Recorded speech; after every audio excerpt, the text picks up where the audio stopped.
Okay, so everybody, thank you for coming back to the Xanadu Review. My name is Prester John Andrews, your host, and as always, you can just call me PJ. Well, today with me, I have Virginia Karnstein, who is a writer here on Substack, and she covers a number of interesting topics. So, Virginia, if you want to go ahead and introduce yourself to the audience and kind of your beat, so to speak. Gotcha. Yeah, thank you. So my beat is whatever comes into my mind while I am unable to sleep, pretty much. I'm getting my PhD in English, but I don't really write about just like literary stuff all that much, at least not purely literary. And I teach at my synagogue, so I do a lot of sort of religious education stuff in real life. And that's also a main thing that I write about as well. But yeah, I would say my beat tends to be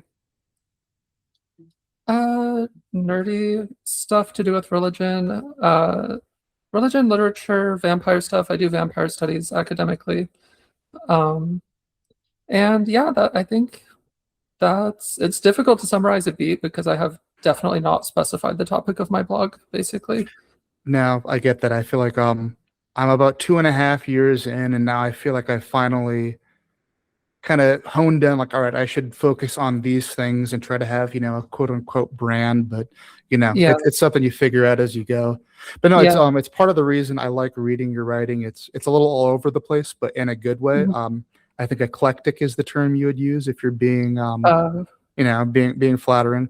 But first of all, I would like to give you the chance to formally debunk any rumors that you are in fact a vampire, as you have written about in the past.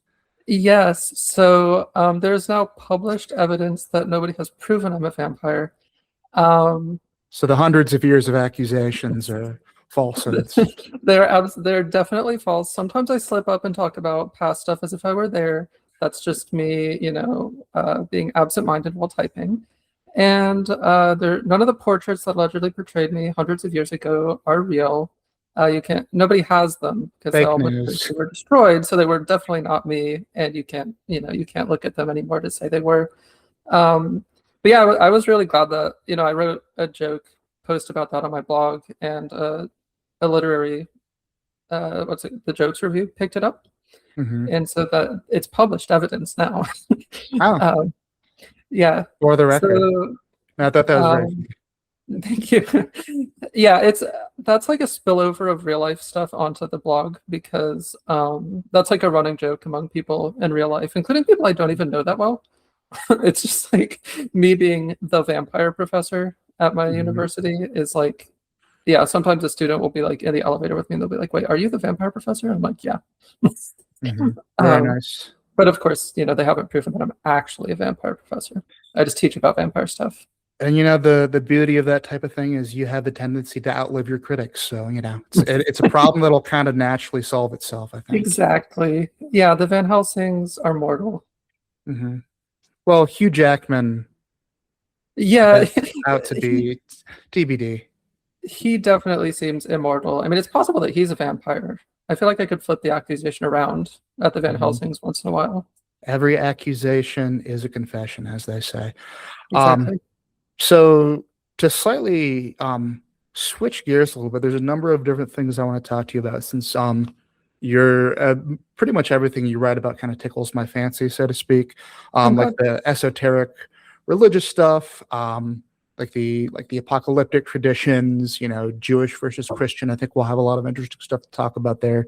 But I think maybe one of the best entry points to start talking about your work and get the conversation flowing is you recently had a piece, and forgive me, I'm forgetting the exact phrasing is about, something like in defense of loving men or on loving men. And it's in the gender wars space. It was an interesting piece and I liked it. And I thought it would be worth talking about since, you describe yourself as a, former and or recovering misandrist. And I appreciate your perspective on that because there's a lot of, shout out to, I guess I can say now, friend of the show, Eurydice, who was on the show a little while back. And I kind of said to her, like, it's not that hard to get, the pick me feminist, or sorry, the pick me anti-feminist. It's not that hard to find, or the reverse thereof. It's not that hard to Mhm. find somebody who is performatively anti the thing, but you have like an interesting and nuanced worldview, and I'm interested if you want to talk about that article and or like how your journey there, because I think Yeah. it's very common for people to get stuck in those misandrist or misogynist online spaces and just like never get out of the dark forest, so to speak. Yeah, absolutely. I think it can form sort of a schema for people's lives that it's just really hard to shake. Yeah, so I think starting with the story would probably be useful. I just used to be absolutely terrified of men. It wasn't just like a political hatred, it was mostly like anxiety. Like I was just really afraid talking to a guy that he was just gonna like attack me or whatever. And I think that that anxiety sort of sprouted into politics. But yeah, so my introduction to weird internet activity was founding my cult when in middle school. And then Put a pin in that. yes, Well, I want to go back to that because I hadn't heard that story, but go on. yeah, and so then I got into like several strange bedfellows of ideologies. So I was part of the alt-right when that was like a thing. So for those unfamiliar, there was like the more famous alt-right, which was more like white nationalist, and then there was the alt-right that was just more libertarian and not so focused on like white identity politics. Yeah, I feel Um, like they wouldn't be as welcoming of you. no, definitely not. And so I was into that. Like it was pretty far right. I was like less into the libertarian and more into like the fascist side of things. And I was a misandrist at the same time. So I was in like these extreme misandrist Facebook groups and these far right spaces, you know. Hmm. How I combined those things in my head, I don't really know, because the Hmm. alt-right tended to be quite anti-feminist. But yeah, so I was afraid of men. I came to have like a distinctive loathing of them too.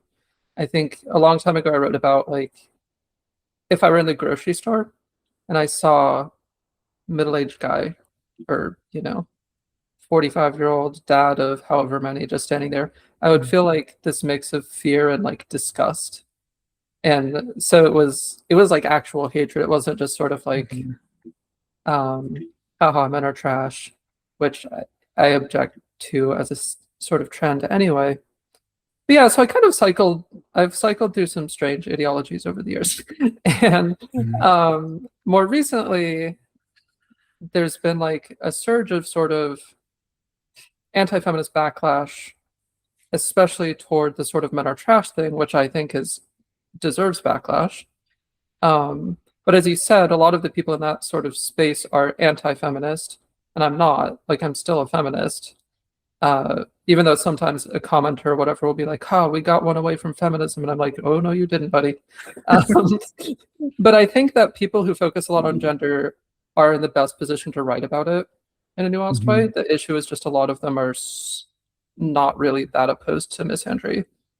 Um, so I think, like I've written a while ago, that people who do gender studies type stuff are well positioned and responsible to also go against misandry when they see it. Yeah. Well, I mean, it's I've heard it described as kind of like an inoculation. You like a little bit you want some of to develop a resistance. Because cards on the table for me, that was obviously not the misandry side. It was never like the misogyny extreme stuff. Like it was never really my bag. Like I feel like it missed me. Because I think I'm a little older than you. I was online on like you know internet forums and 4chan, but that was before Gamergate, and I just kind of Mm, aged out of 4chan, and that was before what it yeah. became. And both a combination of like I have a personality type that I tend to blame myself before I blame other people's, probably to a detriment. And not to toot my own horn, but I've never really had a problem with women in romantic senses. But Mhm. I do. There are people that I also don't like the very performative, like that. How do I want to put it? There's like a very specific type of guy who's like, oh, well, ladies, I'm a feminist, and I could never Mhm. understand these misogynist incels. Like, I do understand them to a certain degree because, it's somewhat of a there for the grace of God go I thing. Because I Mhm. think, like, I moved out of my parents' house at like 18, basically, as soon as I could, but without getting into too many specific biographical details. I think if I would have stayed with my parents' house in my parents' home for like 2 years after that, I would have never moved out and been like misogynistic basement baby. So Mm. all that having been said, I understand where these were, on either side. I understand where it's coming from because we live in a very polarized time where, like, Mhm. paradoxically, like, there's never been more gender equality, but like there's also never been more gender animosity. And I Mhm. think we're kind of in a period of renegotiation. And something I want to dig into more broadly is, like, you see this bifurcation and this conflict between, like, the trad return people, Mhm. increasingly more women on that side too, and, like, the hyper progressive, like, burn gender and that down. And I think it's like Mhm. a renegotiation process. And I think people like you, or, friend of the show Rohan Goswind, have like a humorous and kind of you know like, kind of like you said, there's that inoculation, so you can not fall over the stumbling blocks of, like, the very entry level, misogyny slash misandry, Mhm. but you can also see the bigger picture and, be kind of a guide. So that's kind of why I appreciate your perspective there. Gotcha. Thank you. Yeah, I think I was actually thinking about this earlier today, is like having been part of any sort of radical ideological space might actually be, I think, like you're saying, an inoculation later, Hmm. where you know what it looks like from the inside, but you're not so turned off by an idea just because it's taboo or something anymore, which I think is actually Hmm. good. Because like anti-misandry is taboo in some spaces. Um, Hmm. and so I think having that sort of radical inoculation earlier in life might have actually been helpful in a very strange way. I wouldn't recommend, I'm not going to go out and tell people, like, hey, become far right online so that Hmm. you can be better down the line. I That think would it not takes be a good strong advice. personality type to be able to, or to be, like, well read, and or have Hmm. some sort of, at the very least, some kind of grounding, so you don't Yeah. get taken in by these things, because they're it's easy to do, because, like, my equivalent is, I used to be like a very, like, radical far left person, like, Mm. Stalin did nothing wrong style. Oh, And tanky. I fell out, yeah, more or less, yeah. I was, so much of a tanky that I was like, the things that Stalin did wrong was, like, not listening to Trotsky enough. Mm. Um, but that's neither here nor there. Point being, I fell out of that for a number of reasons, but at the same time, I wasn't one of those. I'm struggling to think of an example, like Rob Henderson. I don't think he's one, but, there's, like, the archetype of, like, the left left me. I didn't leave the Yeah. left, and now you have that kind of um, suspect zeal of a recent convert. So that was Hmm. never my bag either. So I could never, like, wholeheartedly go into the far right. There were some people and writers who I found interesting, and I still find interesting, but I see, like, the far right making a lot of the same mistakes that I saw the far left make, Hmm. and, the Bernie movement, what have you. But all that to say, I kind of see your point. Yeah, and I mean, I wrote something that got picked up by Persuasion a little while ago about leaving the right, and Hmm. I do think that, yeah, some of the same mistakes, the sort of canceling mentality, um, nitpickiness, identity focus, like a lot of these things are coming back, and I think they're easy temptations for people. But yeah, I did want to go back to something you mentioned about like being well read. Hmm. I do think honestly, like in the either feminist, anti-feminist, whatever space, people don't actually read what they're talking about enough. And so I think that You don't say. like actually reading a book, it's not just touch grass, it's also like read a book, Hmm. can like unironically de-radicalize people. Because if you actually read feminist works, you understand what they're actually saying. And honestly, you have to, feminists don't do a great job of reading their opponents either, uh, often. Hmm. like even Yeah, really famous ones.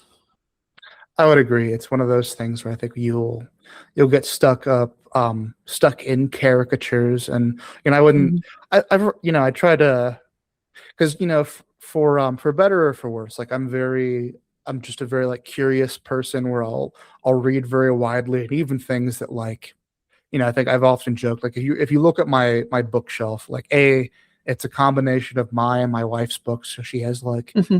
queer feminist literature, which is part of the reason I was easy to access it. Like, what would you call like lady style lit? Hmm. Now I'd say not pejoratively, but Yeah. there's a type. And then my things I read are like pulp fantasy and like all manner of like ho-scaring literature of like Julius Evola Hmm. next to Lenin and stuff like that. Just because like I want to understand where it's coming from, but I don't necessarily agree with it. Like, I was the kid who like read Mein Kampf in high school, not because like I agreed with it or I thought there was like, Nazism or fascism was good, but like, oh, I'm not supposed to read this, so let me see what it says. And Yeah. spoiler alert, it's not a very good book. No, it's It's not. a camp well, I mean, it's best understood as like a campaign trail book. It's not even Hmm. like this is what the Nazis believe platform position, but that's Hmm. neither here nor there. But point being, I think it's difficult to, especially like people just I feel like don't read as much in general, Hmm. and you'll have like these caricatures of whomever, like that famous meme of like Nietzsche speaks of this. No, he Yes. doesn't. Have you read Nietzsche? No.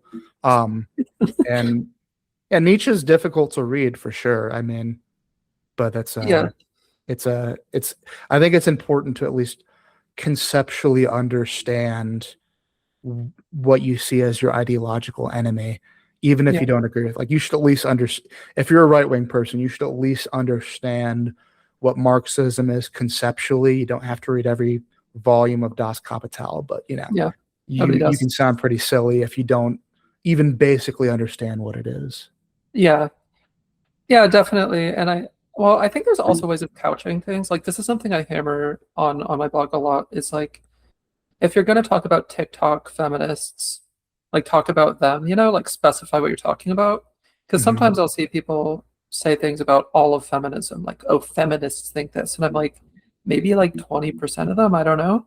Um, Mhm. so Like, I have you think met that, somebody in real life who has said this, or like yeah, a significant figure in this movement who has said this, or is this just right. like a handful of women on TikTok? But even then, like, I think you can write something criticizing that handful of women on TikTok, just specify that's what you're doing.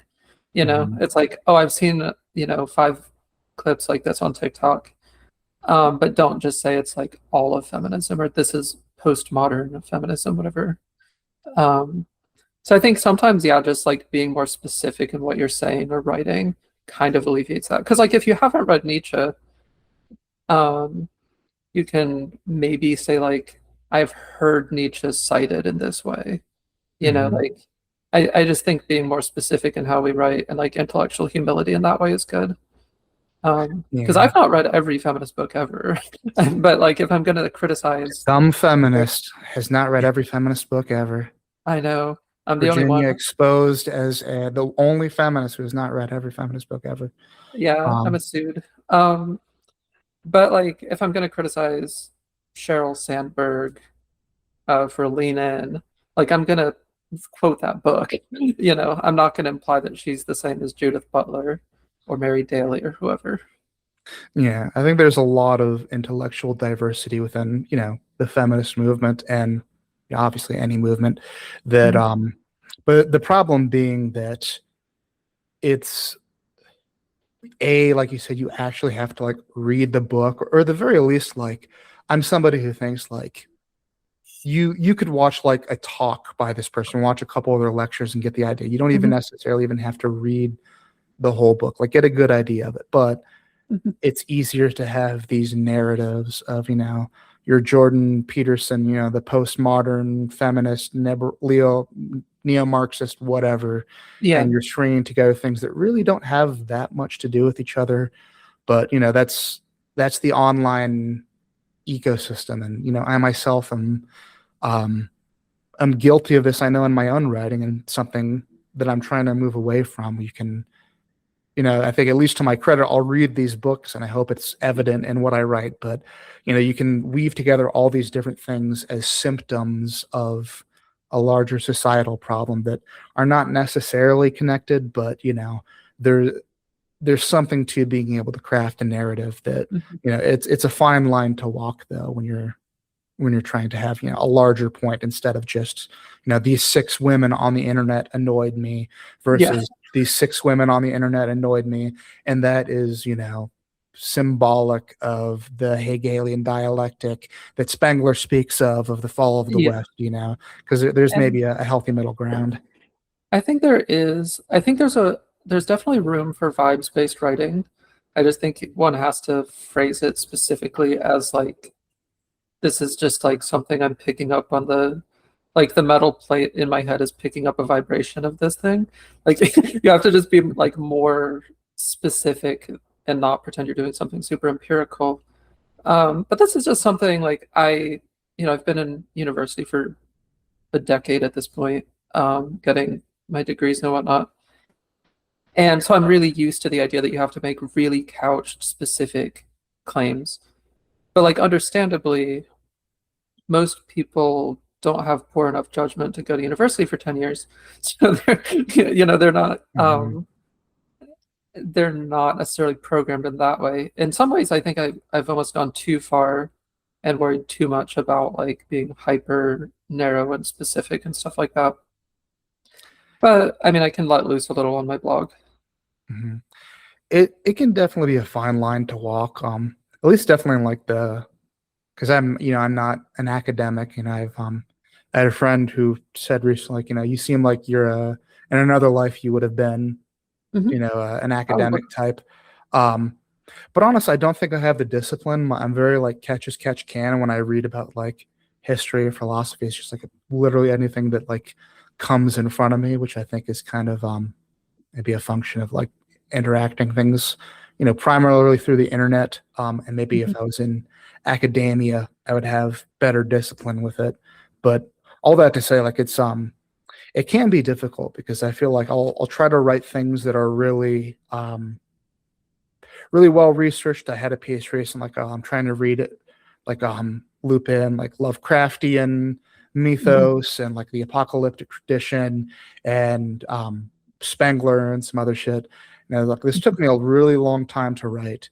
And then on the other hand, the best performing thing I ever did on Substack was about like Kanye West, the devil, and Hitler, and just like Oh, the right. vibes of, Hitler as being stand-in for the devil, because we become so devoid and divorced from like the actual history of World War II, that, and Mhm. then I just basically like wrote that almost all in one sitting, vibes based, because I was so frustrated. It's like, I'm tired of trying to appeal to the algorithm. I'm going to quit if this doesn't do well. And then, of course, that does the best of anything I've ever written. Yeah. So, Yeah. That I mean, some like I hope I don't post anything on my blog that I think is like bad. mhm. Early blog posts, I think one or two of them were bad, and I actually have deleted a few because I thought they were just like I don't really want them up there anymore. Um, but yeah, like sometimes the low effort, uh, at least a couple, Substack like shows you your top posts or whatever, and a number of them are like a lot lower effort than some that have just like nobody's looked at. Um, like a couple hundred words on um, the lack of an off ramp for misandry performs way better than like an in-depth thing about apocalyptic feminism, and Mhm. that makes sense. But it's also kind of like, really? I don't know. I kind of wish like more effortful stuff would get more rewarded. But I think it's just like more rewarding to write, to be fair. So Yeah. I mean, I think it's kind of an inverse thing where, like, you think you put all this work into it, so people are going to care. But I think that's just kind of the nature of, I've heard content creators and, writers of all stripes, even like, musicians, like, I put 5 minutes into writing this song and it became a mega hit, and your opus nobody cares about. Mhm. Um, but yeah, that I think that's unfortunately just kind of like the nature of what you do here, and you have to resign yourself to like, all right, am I going to be, a slop merchant and chase the trends, or am I gonna, actually try to put effort in? And I think, for what it's worth, I think you have like a um, good approach to it, and it's, maybe why I like your writing. Something I try to do is have something accessible from like pop culture or pop history as like an entry point to talk about something bigger. But Mhm. it's it's the nature of the game, and I think people only have so much stomach for listening to us complain about it anyway. So Yeah, that's true. mhm. So that having been said, I feel like we kind of touched on. Although before we get to that, like, what was the story about you starting a cult in middle school? I don't want to get too far away from that. Yeah. Okay. So I wrote about this a long time ago, and I'm sort of scheming a much better post on it, and I'm going to get rid of the old one. But basically, what happened was, I don't actually remember my motives for doing this. Like, I don't. If somebody asks me like, "Why did you do this?" I'm like, I don't really know. Uh, but do you remember like Omegle and Chat Roulette? Vaguely, yeah. Uh-huh. I started to like joke with people on those platforms about like, oh, I can tell you're secretly like meant for a special destiny or whatever. And some of them believed it. And I was like, okay, where do I go from here? And so I started like all these social media spaces, like Facebook groups primarily. I never united all of them, which actually ended up being smart, as I'll get to. But yeah, so I like sort of stumbled into gathering all these gullible people online. And I had a core member, or like a core group of, I don't know, 2 dozen people or so, which is actually like pretty big for a cult. um, I don't want to estimate how many people were in it. I don't know if there's still people technically in it. But yeah, so there were these groups, and I sort of just like cannibalized like Percy Jackson stuff I was into. So there was like some Greek myth stuff going on, and some uh, semi-Gnostic. I had some strange superstitions growing up that I worked in. Um, I didn't believe any of it. And I think to my credit, like I was in middle school, so I was an idiot. And also I didn't have any way to like exploit them financially, even if it was bad to lie to them. If Uh, only you had done this in the time of Patreon. yeah, I know. um, and then after, I don't know, 2 years or so, uh, somebody was just like persistent enough and challenging, like a member who was like deconverting back to Christianity and was like really annoying about it. And I was like, I'm done with this. And so I just like deleted all the groups and just like left. And that's why I'm like, I don't know if there's still people in it because I didn't say, hey, this was all fake. Was this Like, like other middle schoolers predominantly no, of it that was age? mostly middle-aged, mostly like older. Um, Did they know you were a middle schooler? yeah, I think, well, they knew I was young. I don't know if they knew my specific age, but like some of them I met over webcam because it was, I forget which one it Mhm. was it Omegle or Chat Roulette that was over webcam? Mhm. Um, so yeah, it was a lot of people several times my age thinking I was uh the chosen child of Sure. Aphrodite. Um, and yeah, so that was the cult, and it's an interesting moment, I think, for me, but it hasn't really come back to bite in any way, fortunately. Well, I feel like that's some ominous foreshadowing for sure. I mean, Yeah, this is like I the started a big, cult. I just like then left them. Well, what's the worst could happen? Well, I'll just like yeah, there's follow probably up like on it there's like some commune in like rural Alaska of my yeah, followers who are gonna like as a kidnap me or shrine to something. you. Well, Yeah, maybe you they know, think I died. I don't know. Not that well, that stops cultists. I was gonna say. I mean, that usually kind of strengthens it, Yeah. historically speaking.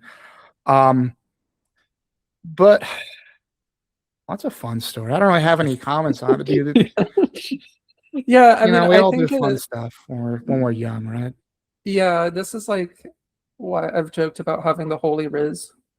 um, is just, yeah, even in middle school, being able to convince people of that. I mean, even in real life, sometimes I'll talk very compellingly about, or not compellingly, but like, whatchamacallit, enthusiastically about my Mhm. beliefs, and people will start sort of like glomming onto me, and then Mhm. I'll have to like back out of the situation because I'm doing it again.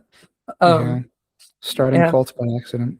yeah, I think you know, I've done it on purpose. Maybe I'll do it by accident. And it like sounds arrogant to say, but like it just kind of is a fact of life. I don't know. The holy Some risk part people have is a different thing, but those um those personalities, I suppose. Well, yeah. good on you for not using your powers um for evil on Substack. Yeah.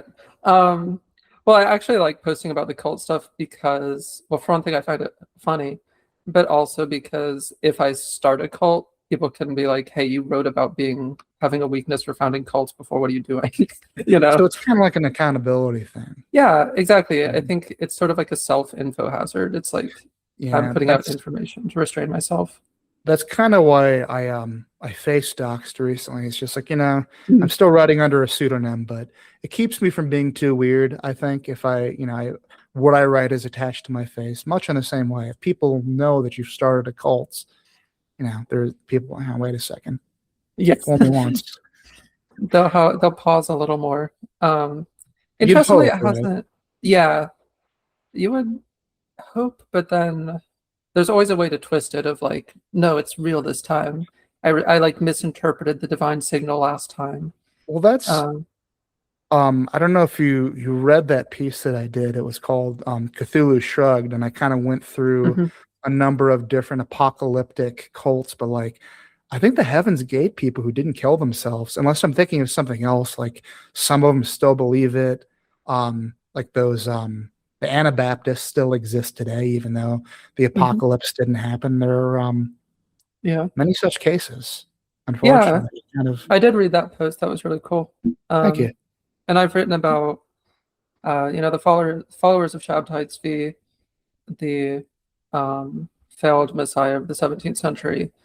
Mhm. There's still some of them in Turkey. Is 400. that who one of the people you're referring to in your cryptic post the other day about people who uh, Jews thought were the Messiah contemporaneously in their time? So there are two who are like biblical and one later.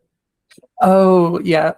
No, he okay, so that was a note on Substack for those who haven't seen it, which was uh three figures who a minority of Jews have believed to be God or a God. And I can reveal who those are now. Okay. One of them was Enoch. Some people believed that there were two powers in heaven, so basically duotheistic, and that he had become one of them. So that's the probably the strangest one, but he's a character back in Genesis. Historically, there was a guy who claimed to be sort of like the successor to Shabtai Tzvi, Baruchia Russo, and his followers thought that he was uh, God incarnate, or the God of Israel incarnate. And then the last one was the lady Eva Frank, who I quite like, um, Hmm. who Jews have believed is God on earth. Hmm. So those are the three. Um, None of them as famous as Shabtai, I think.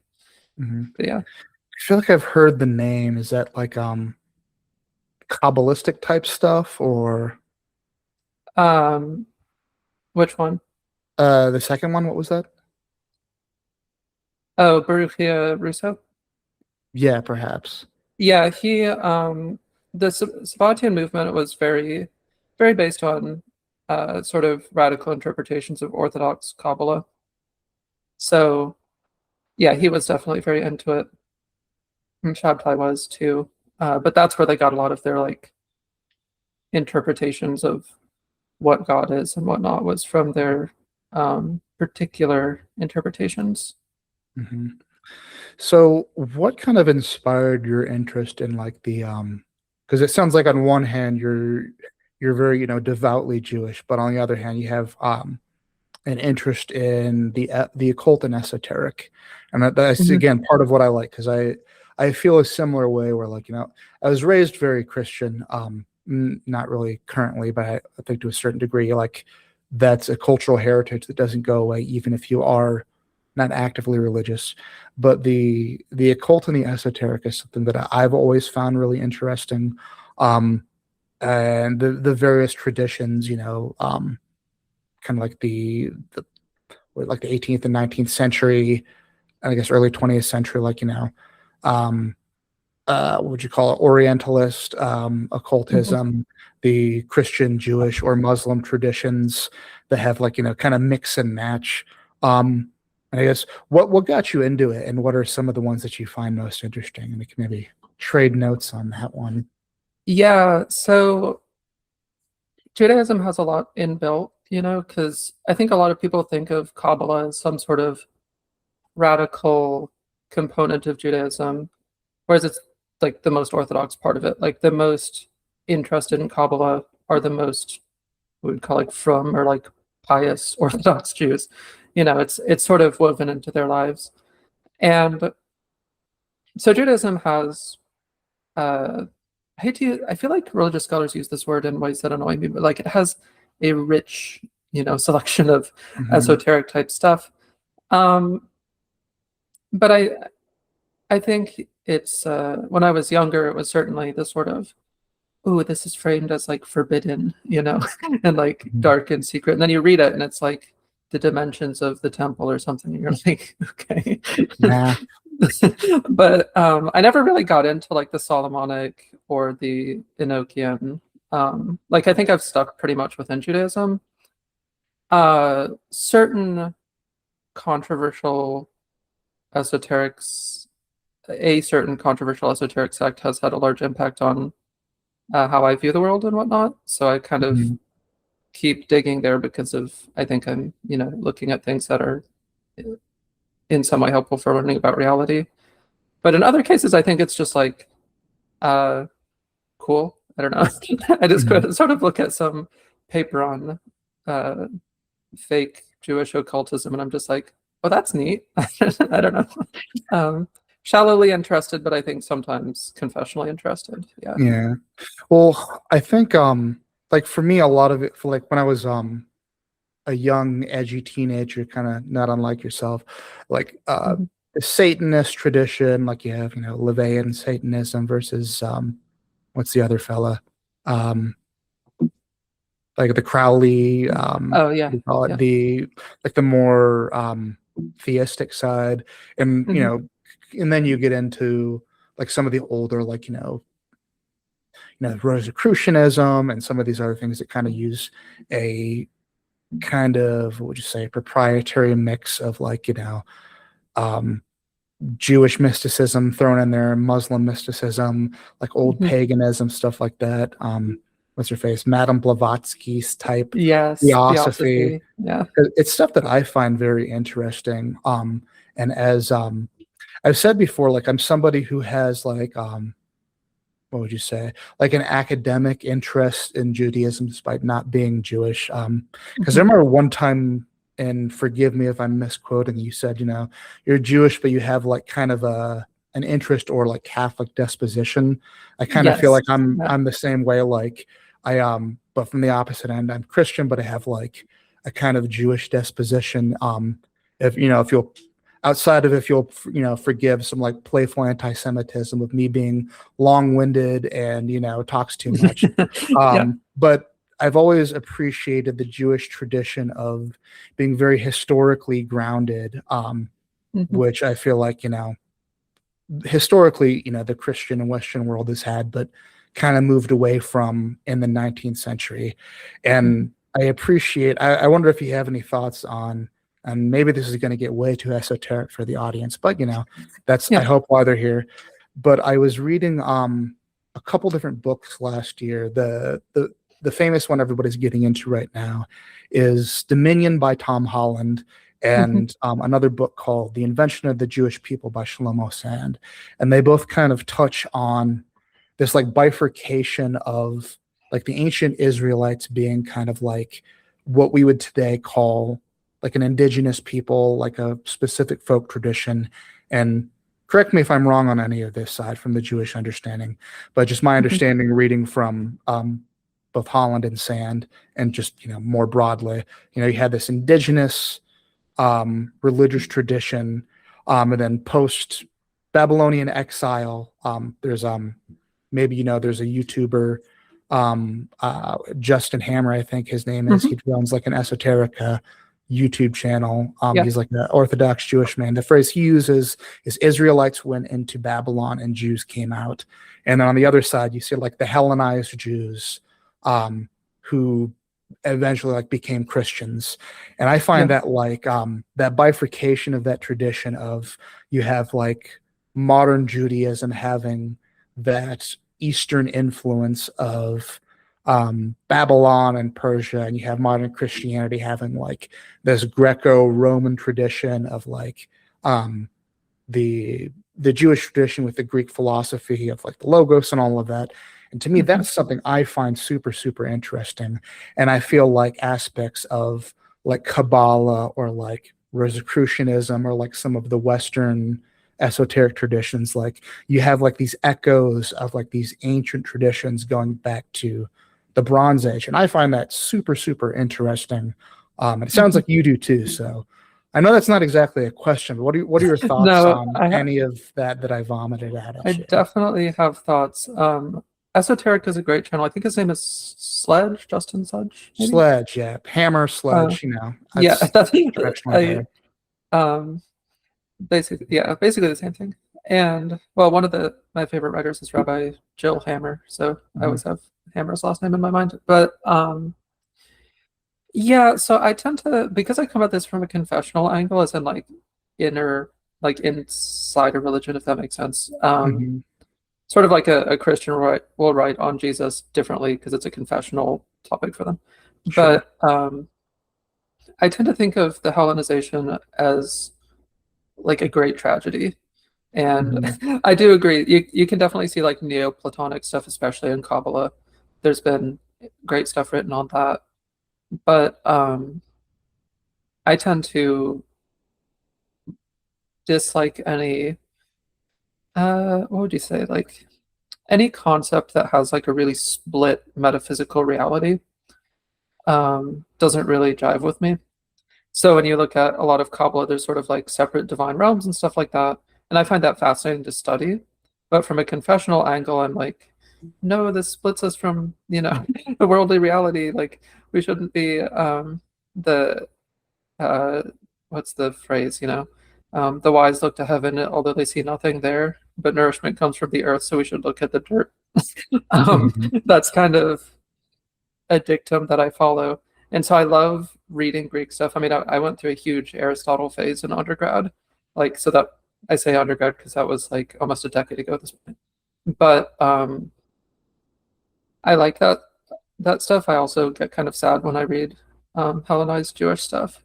Mhm. So yeah, it's a strange combo, but um it is really fascinating. The exact date of like the origin of Kabbalah is an interesting topic because it seems to come about in the Middle Ages, but we don't really know the exact lineage of how, you know?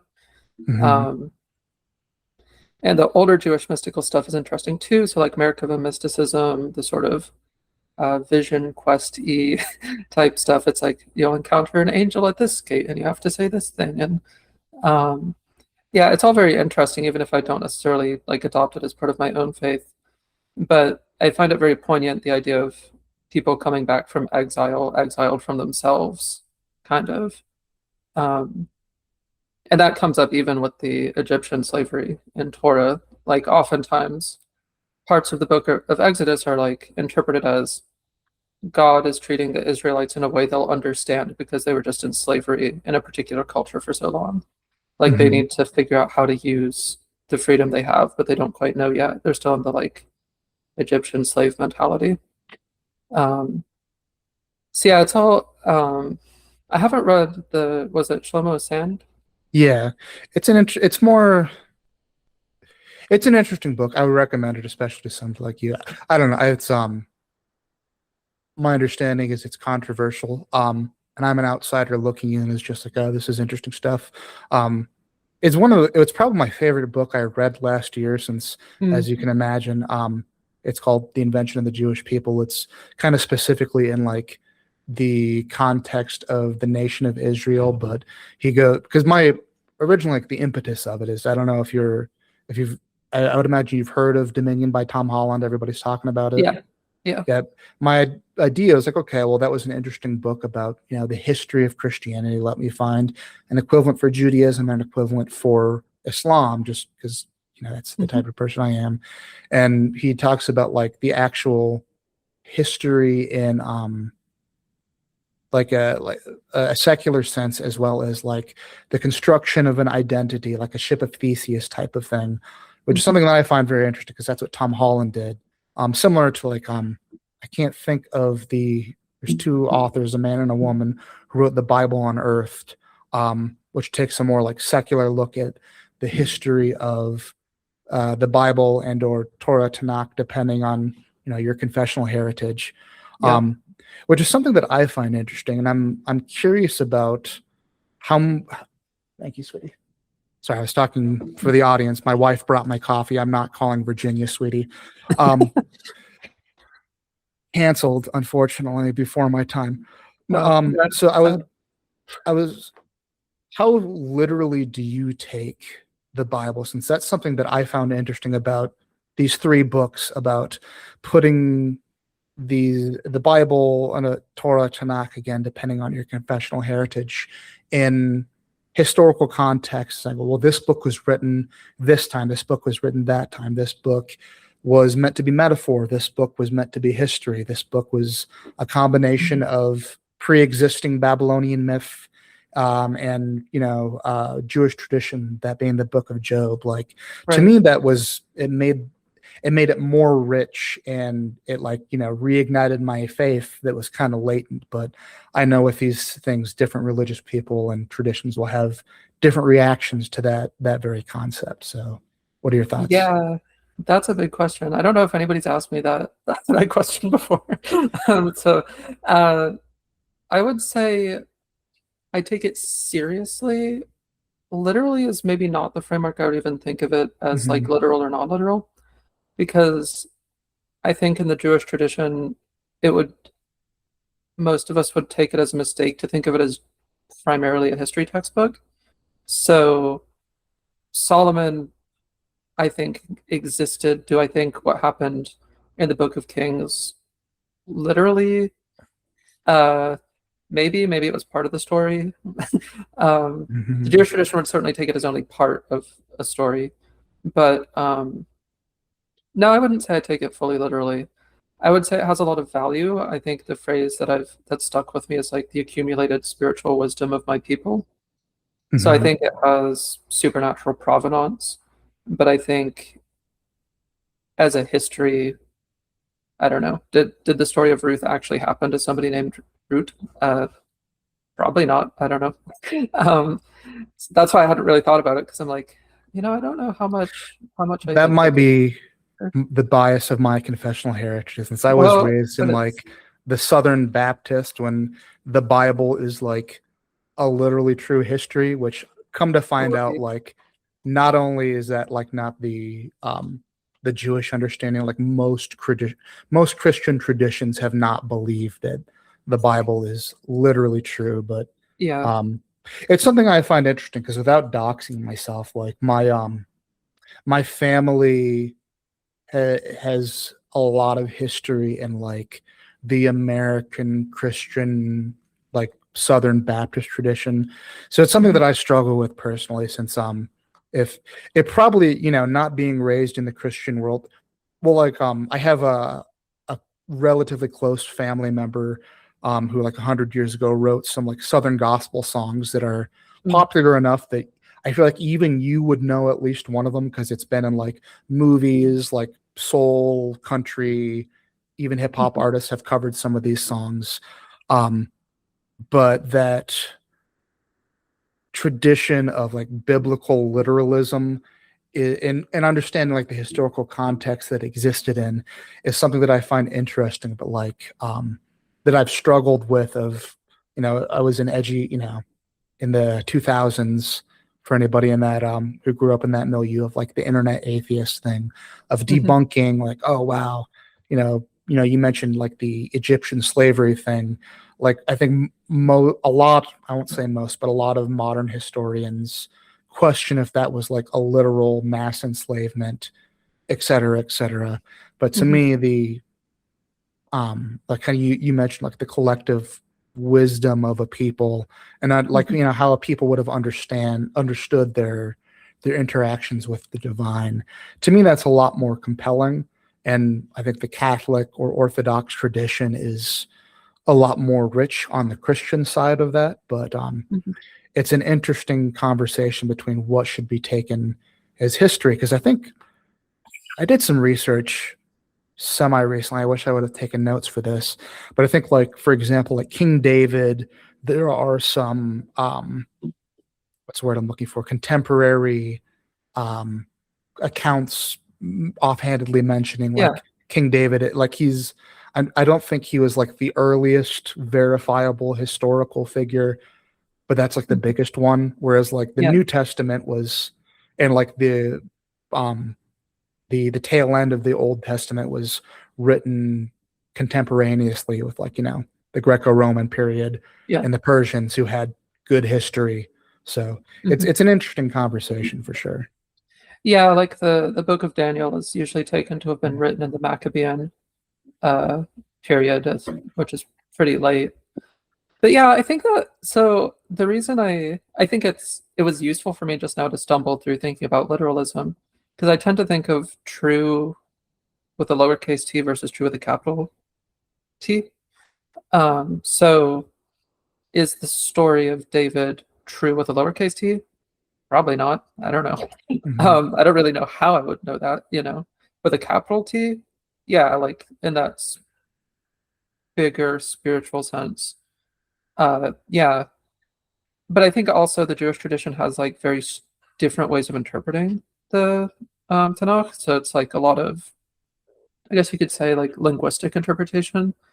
So like the I don't know if you're familiar with like gematria and stuff, No. where gotcha, yeah. So letters having numerical values Oh, means that okay. you I can hadn't heard the compare, term, but yeah. yeah, you can compare a like passage from one part to another part, and that relates them, and you're like trying to figure out how they're related and stuff like that, or how many words can be taken as having Kabbalistic meaning. Like, this isn't really, there are plenty of Orthodox Jews who are pretty literal believers in what's said in Tanakh. Um, but there's so many other ways of interpreting it that the history textbook thing is doesn't really come to mind as much, I think. But and there are certain parts of the Torah that I don't think were put there for good reasons, and uh, I think that one has to be discerning with interpreting it.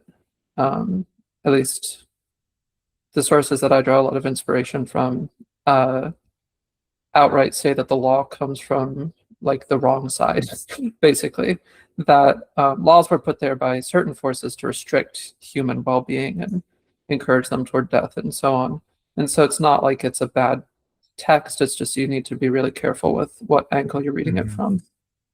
Yeah, I've often said that, like, I feel like religion, I mean, to me, it's obviously, I grew up in the Christian tradition. It sounds like there's definitely some parity there. Like, it's something you need to take at like face value or just really, really dig into it. Mhm. Because otherwise it will lend itself to, unfortunate misinterpretations. Um, which I guess, I mean, I could talk esoteric another 3 hours. Yeah. But I think that does lead to another topic that I wanted to talk to you about. Since if we're talking about interpretation um, of religious texts, the esoterica, but at the same time, because it sounds like you and I are kindred spirits in that sense, that Mhm. if we could talk, as I said, for 3 hours on this, and I'm sure like 6 people would continue to listen, Yeah. but because I I forgot if I've mentioned on Substack or to you, like my dad was a pastor. I come from like a long line of like religious, like my great grandpa, for example, I kind of alluded to this, was like a Dust Bowl era, like big tent revival Mm, preacher. So I feel like I have that what's the word I'm looking for? Clerical mindset and tradition. I think my writing covers that, but kind of to loop it back to what we are talking about at the beginning, if we're talking academics, Spangler, Judith Butler, whomever, you have to find a mhm, way to make these things legible to the average person, and have it, something relevant to the modern person's life. So I mhm, guess with both religion and or feminism, traditionalism, what are your thoughts on like the intersection of that um, with modernity, specifically in the internet? Because I know you've written about this somewhat directly and also obliquely about, I've said like the return to tradition, as versus, mhm, is it a LARP versus grasping at something um, that maybe that we've lost. And with any of these things, and again, I guess these are just kind of jumping off points because mhm, of what your thoughts are. And maybe a good entry point is right now I'm working on writing something about, I guess there's this novel called Yesteryear about a woman who's like a mhm, trad influencer, who's sent back to the trad times. And I want to actually read it because I feel like it's one of those things that, kind of like we talked about at the beginning of the conversation, that people hear the premise and just go off and not read whatever it is.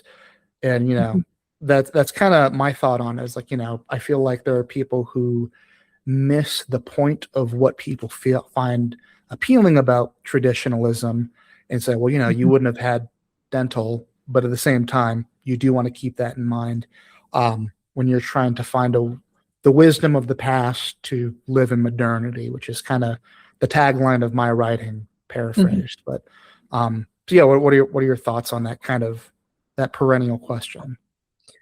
Um, I'm not sure if perennial was a pun, but I like that. Like perennialism. Oh yeah. Uh, I think so. I have a hard time thinking of modernity as like a huge break, is part of my problem. And maybe this is coming from the religious perspective. I think that there are sort of inflection points in history.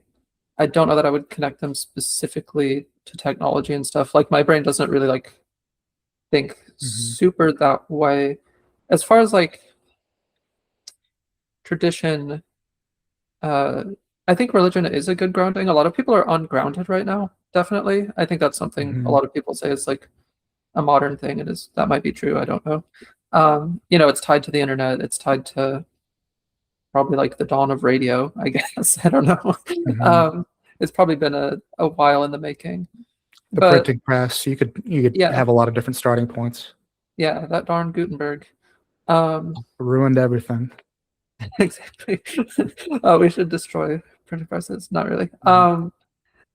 I think that religion does actually point us backward and forward at the same time in a useful way. So, like when we're thinking about ancient stuff, we're also figuring out how to behave. And also, I something I do take very seriously is prophetic literature. Like that's something that I think is a lot of people, especially in the scholarly side, are like, well, this is about the time that it was written and stuff like that. Mhm. And that's like, sure, I guess, but it's also about, to me, it's also about the future. Like I feel like Yeah, um, there's plenty of prophetic stuff that is literally pointing us to the future. yeah, I would And agree. I mean, that was kind of, not to interrupt, but that was kind of the impetus of that piece I wrote, Cthulhu Shrugged, about the Christian book of Revelation, where it has Mhm, a very specific historical context and a very, as you obviously know more about than me, it was in like the Jewish apocalyptic tradition that was adapted for like the mhm, Christian moment, but there's something that is been adapted to for 2,000 years at this point, because people are mhm, finding ways to deal with the modern moment through this book. mhm. Yeah, and there's actually like more prophecies outside just the Hebrew Bible that I take seriously. There's a book that we have in fragments that's like basically additional prophecies of Isaiah, specifically for what we would call like the modern era. And that sounds like kooky, I know, but like I do believe in this. Well, um, do you mind clarifying then, since for me to clarify, so you can clarify. When I say modernity, there's one sense like the perennial, like the current moment, but also like I would say from like maybe the 19th century on of like, yeah. certain technological advancements and like deracination. But that's kind of what I mean. But when you say you don't like the term modernity, the current moment, what do you mean when you say Isaiah helps you deal with that? Oh, I think it's more just that I like the term modernity. I think it's Mhm. useful to have terms for different eras. I just don't know that it has much like spiritual significance. Okay, I see what you That's mean. all yeah. I think there's a big technological break, but this particular book of Isaiah's prophecies was written down in the 18th century. So like it's, you know, modern, I guess. May or may not be based on anything before that.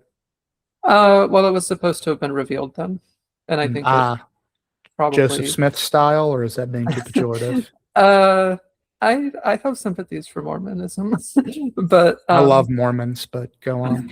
yeah, I think that there are parallels to be found there. But yeah, I mean, I take this as serious. I think that certain things are going to happen, but I think that like I posted a little while ago, and I think I talked about this somewhere else about like I don't like the idea of living in the moment. I like living in the past and the future, you know? And I I really think like that. Yeah, I yeah, feel religion similarly. does both those things, you know?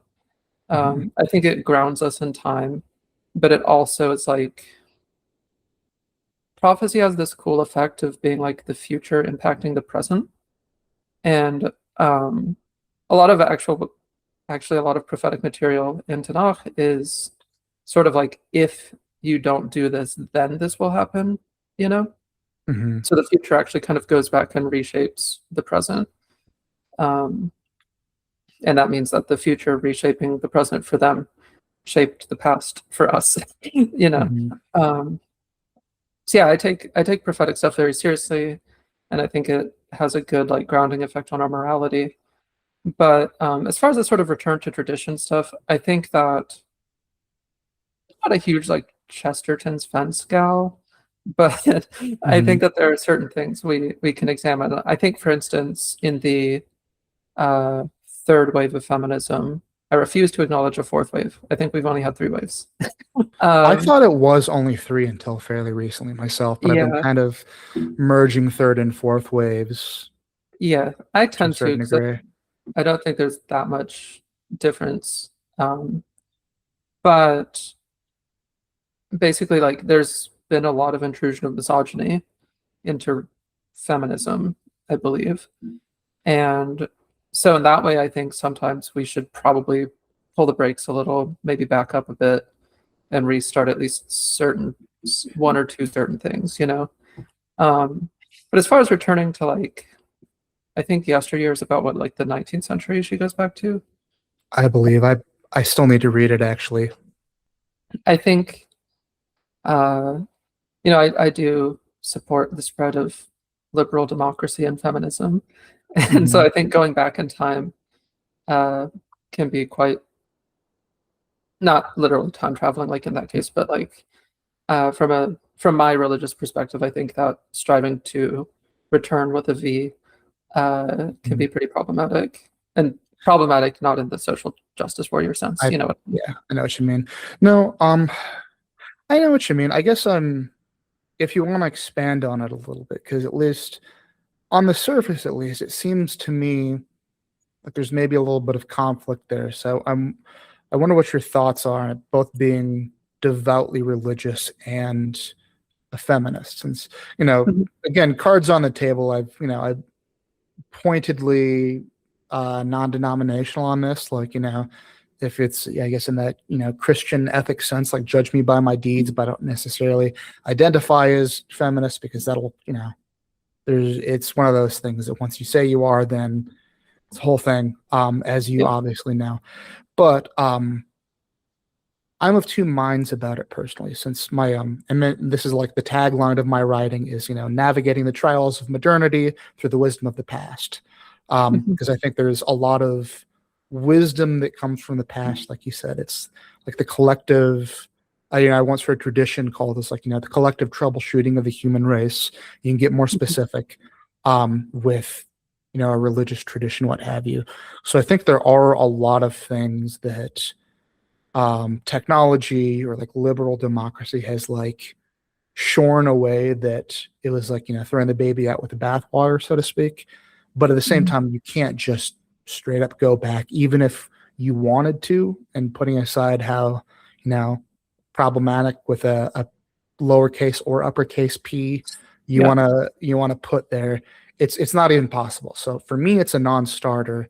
But at the same time, I think like, and I imagine you'll disagree with this. Maybe you will, maybe you won't. It'll be an interesting conversation. Like, I don't think like, men and women can be equal because men and women are different, but that doesn't mean one is better or the other. But also, I don't think that there should be any like legal differences, and let, people be different. And like, that's very like antithetical to a certain brand of liberalism. Um, Mhm. if that makes sense. So to me, like, my project is trying to find what's good about the present, what's good about the past, and finding a holistic view. Because I do think that like there's a certain tendency in liberalism. Some people would say it's more Marxist. I would say it's more liberal, but it's neither here nor there. Of like, you can only look forward. The past was categorically evil, and to look into the past is wrong. We always have to be moving forward. There was nothing good about our ancestors. There's nothing good about the past, which Mhm. I think kind of goes too far in the other direction. Yeah, so I definitely think we should learn things from the past. I think I'm constitutionally conservative in certain ways. Mhm. But yeah, so the issue of equality, I think even I can say this loosely sometimes. So sex equality is like a good thing, I guess, as far as sameness. This is why I liked the old term women's liberation, Mhm. because the goal of radical feminists, usually a lot of feminists, is basically just liberation. It's not like they actually reject the term equality. And so a lot of feminists would, including me, would totally agree trying to erase difference is a problem. Um, People are always going to be different, even within the sexes and so on. Um, the issue is just like liberation from oppression. So there shouldn't Mhm. be sex-based oppression. It's a liberation movement, not so much equality. And I do think, yeah, equality is usually taken in like this liberal sense, and that's probably why, that's where radical feminism and liberal feminism will inevitably clash a little bit. But yeah, Mhm. I tend to prefer the sort of liberation model as opposed to equality. But I think way back in the 19th century, I love Margaret Fuller. Maybe romantically, I don't know. She she writes really well about, we should clip nobody's wings. Like, don't clip women's wings. Let their souls be free. She talks about souls a lot. She's a very religious Mhm. feminist. Um, but what she says is like, yeah, most women are probably gonna want to do things that we more associate with women today still. And that's like, I think she says like mothers will delight in making the nest warm and comfortable. Mhm. There's just like natural things that will probably dictate some of this stuff, but that is precisely why we don't need to clip anyone's wings. Like, let nature take its course, but like let it take its course, if that makes Mhm. sense. Yeah, um 100% agreement on that. That's because I think interestingly enough, and I have to check this again. This may or may not be correct, but last time I remember checking, like, um, like, for example, Scandinavian countries that will go to great lengths to make sure, like, women have equal access to education and whatnot. The What we would see is like, I think some like, Western, I guess, Western, like Anglosphere maybe is a better term for it. Feminists Mhm. see of like, proportionately less women in STEM and more in like, education, they see that as a problem in and of itself. And in these systems, those differences become more pronounced, not less. Mhm. And like, so I would agree with you there. Like, people are going to be what they're going to be. I'd not, and again, like, I'm sometimes I say like I'm right wing to the degree that I'm not a liberal and like a blank slatist kind of way. I don't think we're blank slates. I think like, Yeah. your culture, your sex, etc. These things play a role. And I think that can be weirdly enough, like even saying that, like, I'm a terrible, terrible far right person. But I think it's kind of, I don't know, it's not a very interesting distinction to make, since I kind of think that like it's left and right, as we kind of discuss sometimes it's like a 19th and 20th century Yeah, conception absolutely. that doesn't have a lot of I don't know. There's some purchase in the 21st century, but it's just so very different that it's not. I don't Yeah. think it's always helpful to use those terms. I think it's often just cosmetic. It's like Hmm. there's a right aesthetic that we associate, but then like Hmm. sometimes, yeah, they really um there's a lot more than just left and right hand in that case. But um yeah, I think this Scandinavia thing is the case. But yeah, so I think, let people be what they will. Maybe it proves one side or another side, I don't know. But I think figures like Margaret Fuller are good proof that, one doesn't have to be anti-feminist to think that women will tend toward one thing or another. And then you can also look at men too. It's like we want men to be liberated from the same chains. Fuller is very clear that men also struggle with Hmm. sex-related things. Um, will that mean that half of them want to be stay-at-home dads? Probably not. I don't know. I mean, I think that we can hold both natural inclinations and the need to get rid of non-natural chains. Like I think those things are, Hmm. they go fine with each other. Because I Do think you? the phrase by Fuller is like Penelope was not meant to be just a weaver any more than Odysseus was meant to be just a cowherd. You know, Hmm. like these should be part of life and a choice and all that stuff. Yeah. Do you see religion as a way to like, as a guidepost to find out what that holistic difference is going to be, or like in the more critical sense that you talked about? Um, Or which is that, difference? sorry, like some of these like what are organic differences between the sexes, for example, and what is external oppression? And do you see the Mhm. religious tradition in general, or your tradition more specifically, is that like a guidepost we should look to, um, the Torah in your case, um, or is it like, okay, it was right about this, not right about that, and you talked about like a more critical tradition viewing the religious tradition? Oh, I see. Yeah. So, um, I think there's wisdom contained in gendered teachings in Torah. And by Torah, I'm speaking very broadly, so that includes Hmm. things like the Midrash and Talmud and whatnot. I think there's some wisdom to be found there. My favorite part of Talmud to study is Nida, Tractate Nida, which is the rules of menstrual purity. And it's like Interesting. sort of a boring tractate, but it has interesting stuff where it's like you're reading men talking about restricting women in certain ways. And then it's like there's a bit about, a baby being born looking very strange, and it ends up being like easily read as an anti-eugenics thing. And so I think there's Hmm. like values to be found there. Do I think that Tractate Nidas has much to say about the female nature? Probably not. Hmm. Um, unless it's the female nature is to be talked about by men a lot, in which case, yes, that would seem Hmm. to be proof.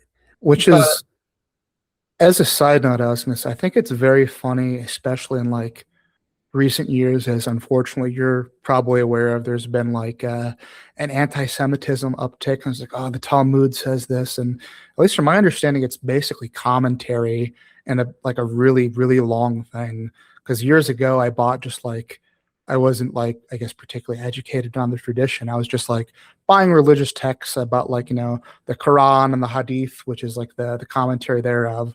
I was like, Mhm. oh, let me get the Talmud, the one book, the Talmud. And I just bought like a Yeah. random English translation.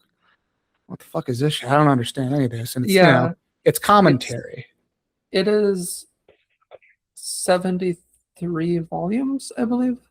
So yeah, I Uh, just got the one. It didn't really. yeah, so there's a lot of like selected ones, but it's not even just a commentary, it's a dialogue. So it's like a ton Mhm, of different rabbis arguing with each other. I think a lot of people, especially Christians, think it's like the book of Leviticus, where it's like this is a mhm, list of laws. That's not the case. They're trying to mhm, interpret laws that are already in the Torah. There is a code of law that a lot of Jews follow, the Shulchan Aruch. mhm, Um, so if someone wants to see what Orthodox Jews actually view as religious law, they can go there. Talmud, though, is like half stories, you know. It's mhm, got the halacha, the law, and then it's got the Agada, or the stories. Um, yeah, so it's really the anti-Semitic stuff about the Talmud is just like it's mind-numbingly mhm. stupid to me. It's like if you're to get some random like commentary from like the 15th century about some like Italian priest getting mad at the French or whatever Yeah, except this would based be off like of the Bible, it's like of yeah, the they were actually the Canaanites are the French now, yeah. Well, it would be like 200 different Frenchmen who disagree with each other about the British being bad, who are telling stories interwoven with legal disputes, Yeah. and there's paranormal incidents and stuff. But yeah, so on the train of religion and gender, I mean, the teachings I follow in the sort of sectarian works I tend to follow in Judaism mandate that you support women's liberation. Like that's a Mhm. basically a law. And the difficulty is to figure out what kind of feminism and like what would help best. But like this Mhm. is a place where I clash with a lot of feminists, not in a way that's even useful to argue with them about, but like to me, we'll know when the goal is done, when the world is like being redeemed. Mhm. I'm not sure there's really a mathematical point where it's like, we can run the numbers like a rationalist, and Mhm. figure out like, is the oppression of women over?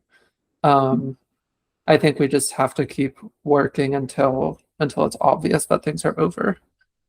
Um, and that's always going to be a little bit of a difficulty with religious feminism because it's not so interested in like ending certain statistical things, if that makes sense. Yeah. No, it for sure does, because I was going to ask you, like, what time period is this tradition from, out of curiosity, since I know, you know, there's a lot of women that I've known in my life, particularly like family members and older women who, like, these were not like barefoot in the kitchen housewives, um, Mhm. but they're also like, they didn't like the term feminism because they associate it with, I guess, the term that's probably the least pejorative is like bourgeois feminism, of like Yeah, a particularly like 19th century and on Anglo upper middle class sensibility, like yeah, for example, like I forget who it was. There was like a black feminist lady. Well, I guess not feminist because she was specifically like, well, I don't like the term feminism specifically for the reasons I stated. She used the term Mhm. womanism, and much in the same Oh, yeah. way. I You know what think you're that talking about? was oh, she's an anti-Semite. I'm trying to remember her name. Woof. Didn't know uh that at the time. I just knew yeah. that one. But She actually um, has the whole anti-Talmudist, anti-Semitism thing uh, specifically, which is funny. well, in any case, Yeah. point being, um, my like my I've never had women. My point I was trying to get to is like the whole like the 1960s like middle class, like, oh, we want to get in the workplace, but like Mhm. I come from a more working class background. Like women in my family have never not worked either in the home or like Right. my grandma was a nurse, my great grandma was a teacher, like it that particular brand of feminism, I feel like speaks to a specific time and a place, whereas like you would definitely, and again, kind of like I was saying earlier, by some definitions you would absolutely call these women feminists, but even though they don't identify that way. And I think some of these more perennial like older traditions kind of speak to that more organic gender interactions that's not so facilitated by capital. Mm-hmm. Yeah, so the tradition I'm thinking of started in the 18th century. So, So kind of concurrent, just a little yeah, before, I suppose. yeah. So it came up around the same time as like Mary Wollstonecraft, except it was like the sort of proto-feminist aspect is prophetic. Like it's not taken as just like this is sociological argument. It's like no, the Messiah is a woman, and the Messiah has to be revered, and both to like honor her and to promote her coming back so the world is like ready for it. It's like the world has to care more about women, and like it goes along that line of thought rather than purely, here's the numbers about women in the workforce and so on. I think Alice Walker is who we were thinking of, by the way, the anti-Semite Sounds feminist right. lady or womanist lady. But yeah, so it was coming up at a time that like liberal democracy and feminism were just sort of starting, and I think it's no coincidence that it witnessed the birth of feminism. Like it was there before it, and then feminism suddenly blossomed, and at the very least, that's conspicuous timing. But yeah, I mean, I was writing about apocalyptic feminism recently, and the religious movement starting to adopt egalitarianism in the Jewish world strangely has like a fan out effect of like people ever more loosely connected to it being like significant feminists. And I think that's, at the very least, it's really cool. I don't know if I'd attribute religious significance to the coincidence, but I think that there's a lot to be found in religion, feminist wise. The belief in, at my sect of or line or whatever of Judaism doesn't really believe in an immaterial soul. But if you do, then it's like all these bodily differences don't mean as much, you know? So I think that there are plenty of ways that religion could be our guide. And as far as the capitalism, I mean, that's just the difficulty. Lowercase c capitalism in my case. Yeah. I think that we just kind of fish around and things get better as they go along. Like I think Betty Friedan, who was, she started the second wave of feminism with the feminine mystique, 1963, where she was very insistent about women going into the workforce, but especially education. That was a big, that was a big deal. And then it got corrected and built upon. And I think that's fine, There were good critiques of that line of feminism pretty immediately. And so I think yeah, it's sort of dialectic. Things can improve, but then things can go backward, and then they get sorted out and so on, and eventually it'll all be perfect, which I say religiously. The slow, long march of history, and just a different context. No, it's interesting because I see like certain parallels in the Christian community, especially like the medieval era. Like I mentioned the Anabaptists. They're like these radical, relatively for their time about equality. And I know it's not a one-to-one thing, and this is maybe a can of worms, but like when I look at like the Puritan tradition and trying to like dress in a certain way to remove like gender differences in the way your appearance, sometimes it makes me think of some of like the modern queer stuff, that it feels like it's kind of an ideological descendant, which will piss, I feel like, aspects of both sides of that debate off quite a bit. But I think you're right, though. Yeah, I mean, I feel like there's just nothing new under the sun. Like, what's the impetus behind it? It's like, well, we want to be more equal, and these are, fake characteristics that have been created by society. You could, you could have a religious Christian way of looking at that, or you could have like a, secular social justice way to look at that. And I think a lot of these things just last a really long time. I talked about this in my history podcast. People like to act like, quote unquote wokeness, or like the American progressive tradition, like America was, based forever up until 1960, and the Yeah. communists and, the feminists, whomever you want to blame, came in and ruined everything. But like, this goes back a really, really long time. A lot of this like liberation theology stuff. Mhm. Yeah, I definitely agree. I mean, we're talking about like 18th century Mhm. theology and stuff, it Mhm. in the Jewish tradition, like this stuff does go way back. I think that there's a particular style of engaging with it that's relatively new. Like I think if you go into a Unitarian Universalist, are they called churches? Um, whatever, Like like the a UCC type thing. yeah, Yeah, I like think if I you know go what you're into talking a about. Unitarian Universalist religious service, it's probably going to be quite different from the radical gender egalitarian movement in Judaism in the 17th century. Like it's going to be Mhm. uh, different, maybe not directly related, but I agree that like a lot of what people think is new isn't necessarily. Um, and I think there's like a lack of religious literacy, including among the religious people. Uh, Mhm. and I'm not just I think it's easy. People often like dump on Protestant Christians for this, but like I don't know. I teach at a reform in a Reform Jewish context, which is a liberal Jewish context, and a lot of Mhm. people in Reform Judaism don't even know all the books of Tanakh by name.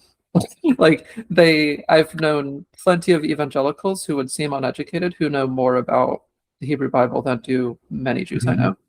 So I think stuff Yeah, it's being not new. uncommon. Yeah.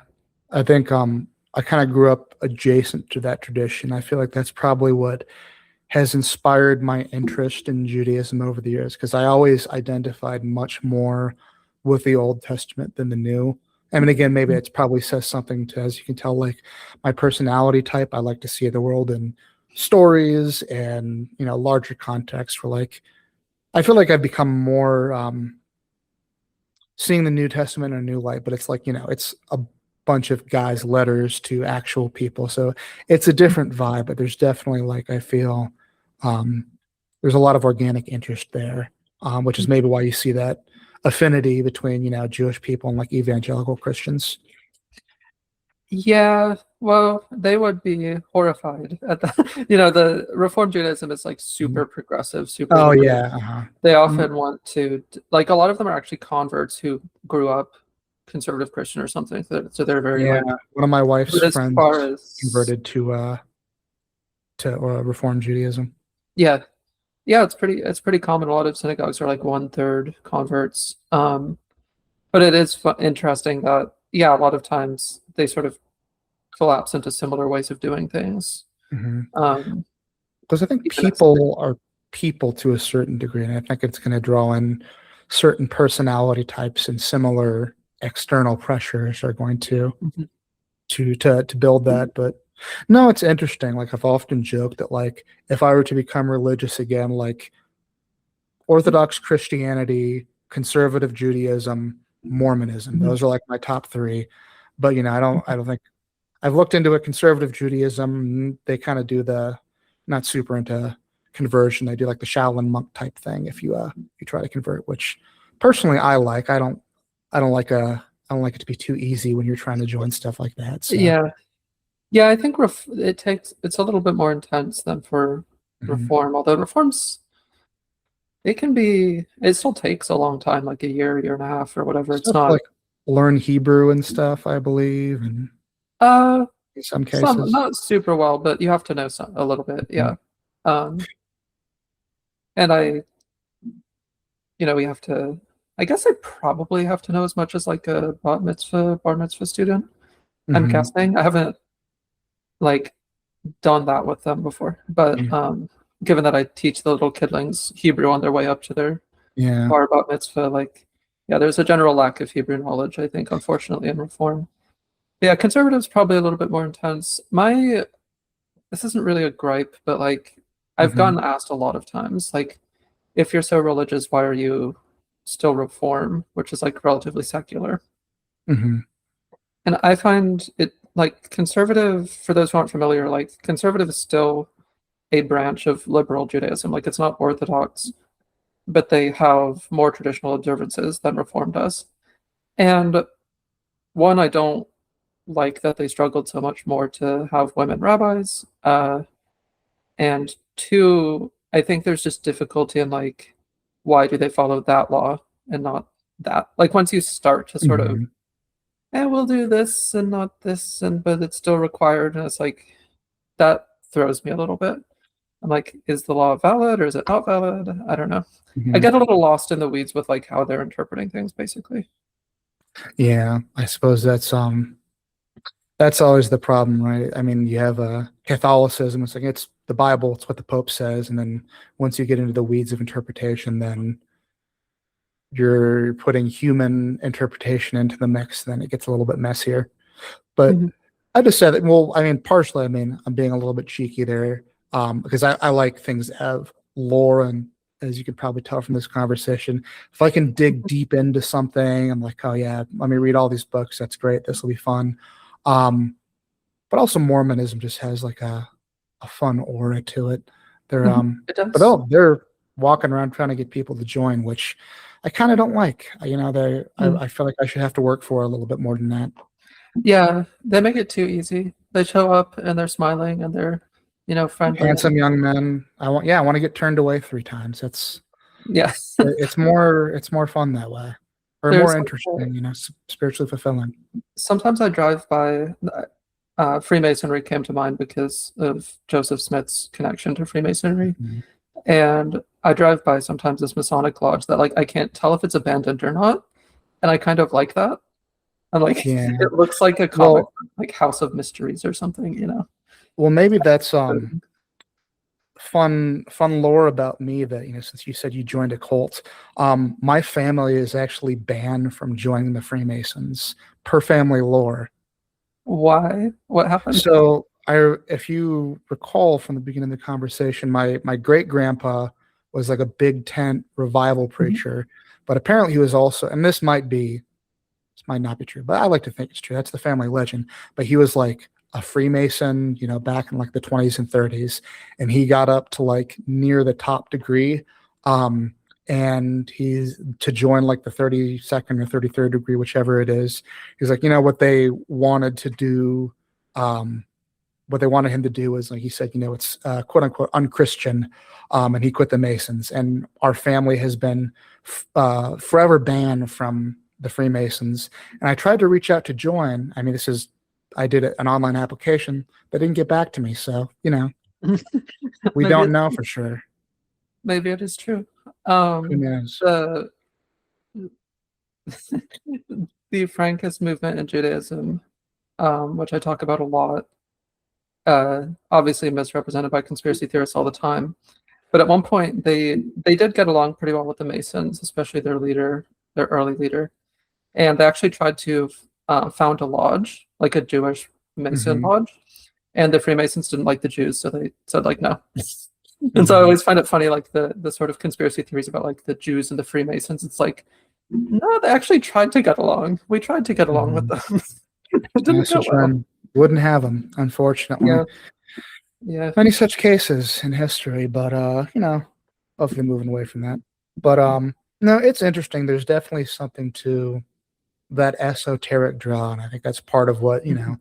both conservative Judaism and Orthodox Christianity have. That like you can't just show up and say, "Hey, can I join?" Like, yeah, awesome. You have to actually learn things and take it seriously, which I kind of appreciate. And I think maybe that's part of why there's this drawback to religion, which I think is overstated, and I want your opinion on it more broadly. But something that is not frictionless in life, since everything is so frictionless now, to actually you have to like learn a language in the case of, or at least to some degree, in the case of Judaism, or learn about my sister. We were raised Protestant, but she's in the process of converting to Catholicism, which is my mom's side of the family. You have to learn about the saints, and I don't know what else goes into that. And I assume there's something equivalent for Orthodox Christianity. Um, so what are, I guess, do you have thoughts on like this supposed return to religion that we're seeing now? Is it fake? Is it real? Overstated, some combination thereof? Since just Hmm. one more thing and I'll throw it back to you. I do know I've had some friends who were like raised atheists who were um are converted to Christianity recently. Back in my hometown where I grew up, I had a lot of Jewish friends who were like, they were Jewish in the sense that I was Christian. Like, they didn't go to temple on Sunday, and the sense that, I didn't go to church. Um, and a lot of them are returning. You're seeing a lot of return, but I can't tell how much of it is an online phenomenon. I've heard kind of mixed things on the hard numbers. Yeah, so the hard numbers, I pay attention to reporting on this. I think it's Maggie Phillips who does the best on this. And there's basically no numbers that would indicate a return. Um, Part of it, I think, is that there's a high rate of people leaving. Like I think with conservative Judaism specifically, there's a Pew study from a couple of years ago that yeah, they have a high, what's it called, like attrition rate. Like a lot of Mhm. people leave, and so there would need to be much greater numbers to like replenish the numbers for these faiths where people are leaving. So I think like yeah, unfortunately the revival. I say unfortunately because I think people find common values with me through religion. So I like when people agree with me.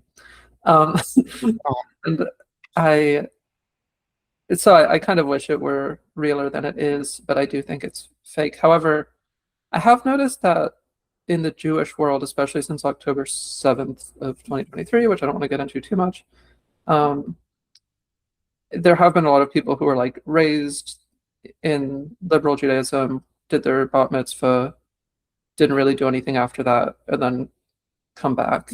Um, so I think, yeah, there's like that's the difficulty is there's some perceptible returns, but then not statistical. I think the hard numbers would indicate that it's not real, but the experiential side of it would indicate that there's something to Mhm. it. Yeah. Yeah, it's interesting. I think maybe there's some of it sounds like it's maybe reaching an equilibrium. People are joining, people are leaving at the same time, which is kind of an Mm, interesting phenomenon in and of itself. And you see, would I'm not currently, like I said, religious in a practicing sense, but I do feel like this baseline level of revulsion at like this very ostentatious, like I hate to, I don't want to call out specific people or public figures necessarily, but this very ostentatious fake Christianity that it seems very inorganic that's happening right now. Since unless I don't think he's ever going to listen to this podcast, like a Russell Brand type, or like it just yeah. seems very fake, and that brings out the like Southern Baptist in me that like I want to put on my white suit and start ranting against these people because it just feels very inorganic and fake in a way that I don't like. But Mhm. I think that's we see these things in cycles, but it's interesting to see the parody that happens there. Yeah, and I was got an anthology of like essays about it was like philosophy of religion kind of stuff. I don't know. But I remember that the opening of the introduction, I started to read it was like, we're seeing this return of religion. This is a book from like 1990. Hmm. So it's like, yeah, I guess there's always a decline in religion and there's always a growth and a sudden Hmm. unexpected growth in religion. But I think that also serves some propagandistic purposes, whether it's for uh, people who like saying that more people are going to church will get more people to go to church. I Hmm. think is the thing that can happen because it's like, oh, you get this New York Times story a couple years ago about how the Catholic Church is the coolest club in New York or whatever, Hmm. and that saying that, even if it's not the case, is going to attract people to it. Hmm. Wag the dog. What was that? I said wag the dog. Oh yeah, yeah, Hmm. exactly. So I think there's various motives for it, but I hope that people can find some sort of. I'm a very moralizing person. I'm a bit of a school Hmm. marm, and I wish more people had some sort of firm moral grounding, and if religion is where people get it, then that's great. I just think a lot of people are Yeah. kind of, well, like what is someone's moral value when it comes to stealing or something has been a question recently. Yeah. And people try to make these into political discussions, and I just wish people would have a bit more of like a moral perspective on the world. So that's why I say like I wish more people were religious. No, I get it. And that's kind of where I found myself too, because that's I went very like hardcore edgy atheist for a while, but I think that Mhm. like moral framing was filtered through that kind of like atheist and or what you say scientist, liberalism as a religion, which um I've talked about before, and I'm far from the first person to point out that the quote unquote Great Awakening or Me Too can or maybe should be seen in the context of like the various Great Awakenings that have happened and Mm. periodically in the United States, and that's kind of how I see it. Where, and I just kind of mean this in like a value neutral sense. You see, as a way of trying to reassert some sort of universal morality, like Me Too is a way to reassert sexual morality post like the sexual revolution, like, hey, if it feels good, man, do it type thing, which I think is probably a necessary thing. But that kind of goes back to the part of the conversation. Like, you don't necessarily want to go back to, no hand holding before marriage Yeah. or, to stocks with you, but there's probably something that could be incorporated. Mhm. Since I like when I'm being cheeky, I like to say, like, for example, like where I stand socially, like, I think love is love. Gay people should be able to be together. Oppression is wrong, but the gay lifestyle is degenerate, especially when straight people do it. Like, gays should get married, gays should pair up. That's the good stuff. That's what we need to have. Mm. Yeah, and I mean, I think that there is a connection between this sort of I always hate hedging around using the term woke, but like it's the term where everybody knows what you mean. So I'm just gonna say Yeah. um the the sort of woke stuff I think did have a lot of religious stuff to it. And I'm not just thinking of like the was it John McWhorter, the woke racism book where he talks about like Sounds right. I remember seeing it, 2020s, didn't read it. yeah, 2020s anti-racism as religion or whatever. Like I don't really know about if that book is accurate. But I do think that like gender identity is a reassertion of the idea of the soul. Um, I don't think I Interesting. can prove that empirically as like people are mentally replacing the soul No, with gender I identity, but it's like you have 100% agree. this immaterial, imperceptible identity that defines who you are in so many ways. Yeah, I think it's kind of I agree. It's like pushing back against secular humanism in its own way. Because I've often said, like, if you were, and again, maybe this is, I don't want to dig too deep into the specifics, because this could be its own discussion in and of itself. But like, to me, if you say, gender is a social construct, somebody can be born the wrong gender.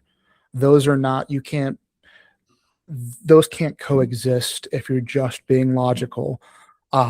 Much in the same way that like the concept of the Trinity, like there's Christianity is a monotheistic religion, but there's the Father, the Son, the Holy Spirit, and you need almost like a religious framing, which is something larger than just the material. It's like it speaks to a larger worldview. And again, I don't say that punitively towards either worldview, other than just to kind of agree with you. It's reassertion of the soul, or however you want to see it. I think that's something that's it's an interesting phenomenon.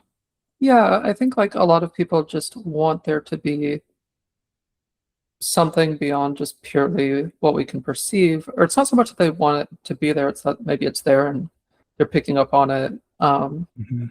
But I think, and I also worry sometimes in my own thinking about this if I'm falling prey to parallelomania, which is the thing in religious studies where it's uh, like comparative religion. So seeing a Pacific Islander thing and seeing a Near Eastern thing and thinking like, oh, they're kind of similar. There must be a, Mhm. parallelomania. It's just like going crazy for parallels that might not mean anything. And so I try to be cautious about that in my own thinking about like religion versus wokeness kind of. But like even with that caution, I think there's some Mhm. things. there. And then like thinking too, when I was growing up, back in my day, early 2000s or whatever, uh, Back when Alpha, things were good, yeah, kids these days didn't understand. That was the um, perfect amount of technology to analog to digital. Coincidentally, when we were young teenagers. very much so. Agreed. There should never have been more technology than that with which I founded my Mhm, cult. But I remember like Christians going like railing hard against J.K. Rowling, and like mhm. basically it was Now the they love Christian her. cancel culture against J.K. Rowling. Mhm, And then they're not exactly the same thing, but a decade and a half later, it's the left, the mhm, identitarian left, I call it, going after Rowling. And so it's like it's mhm. really hard not to see some whatever one thinks about Rowling. I think she's maybe a little off the deep end. I Yeah. haven't paid much attention in a few years, but like it's hard not to see some kind of parallel there, and it's Mhm. hard not to think it means something. Yeah, I would agree. I mean, my thoughts on Rowling are she wrote some books that I enjoyed when I was a kid, Hmm. and that I don't have Twitter. I don't want to wade into that whole thing because it's just Yeah, it's not my forte. I'll put it that way. I see why people are upset with her. I've also known, like, I've had trans friends like I don't fucking use Twitter. I don't care. yeah, But all that to say, like, I think there is something about the human nature, human soul that I think that mhm, speaks to that. 'Cause I guess you could say maybe hippy dippy. I think there are other traditions for it, but I think there are many paths yeah. to many paths to enlightenment. Many paths to spiritual fulfillment. As long as you have one, kind of like you said, I think there are, I would say, maybe capital P problematic Mhm. um, expressions of essentially any religious tradition.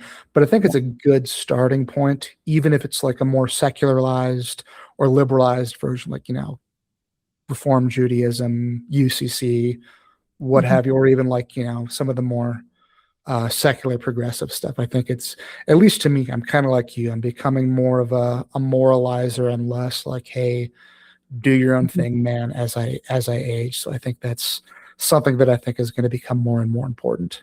Yeah, I agree. And I think the many paths thing, my Jewish tradition, little Jewish tradition has a good line about this where it's like uh it's a metaphor. So, you're standing Mhm, behind a fence and there's a tree on the other side. mhm, Or there's like multiple trees on the other side.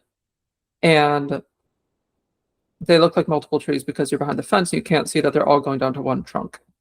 And mhm, so it's like there are multiple ways to the trunk, but there's only one trunk, you know? So mhm. it's not introducing this strange idea that multiple things can be true at the same time that contradict each other, but there's multiple ways down to the truth, I believe, too. And I think that there's an atheist branch, and there's a pagan branch, and there's a Christian branch. And I happen to think that the biggest branch is Judaism. But How convenient. oh yes, how convenient. Mhm, The biggest branch, of course, is my own. mhm, I do have Judaism, but mhm. It's but the yeah, I think deepest root. No, I get yeah. it. So I think I like that metaphor where it's like it looks like all these different things, but actually there's one thing underneath it that they have a more or less tenuous grasp on. Hmm. Yeah, and I guess, I mean, at least for me, I mean, there's obviously like a shared tradition, kind of like I said, Christianity and Judaism, at least for my historical and spiritual understanding, branch from that like older older tradition of, like, the and same thing with Islam, a lot of these other things. And you have these other influences, Zoroastrianism, what have you. Mhm. Um, I think, to me, it's things that I find very interesting. Some people get very up in arms about and then I think you can go too far on the other direction, like, oh, it's all the same thing, man. Which, as a related note, I feel like the biggest midwit opinion all time to me is like, all these religions were just killing each other over minor differences, man. It's all the Mm. same. It's like, no, read a history book. Like, these are shorthands for other, like, things in real life, like Yeah. political, ethnic, technological differences, that these minor differences became shorthand for. Protestant Reformation, wars of religion, what have you. But that's neither here nor there, I suppose. Yeah, I think it's interesting. I mean, Judaism hasn't. We have our sectarian conflicts for sure, but since ancient times we haven't really had much like we haven't had like wars of religion type thing because we haven't really had armies. Not a lot, not enough of you, really. Yeah, I mean now there's the state of Israel, but it's like who's it? What other Jewish state is it going to go to war with? Like, is it going to split into New Israel? York, I guess. I mean, they're going to Yes. declare war against New York or Florida, I think, is the other big population.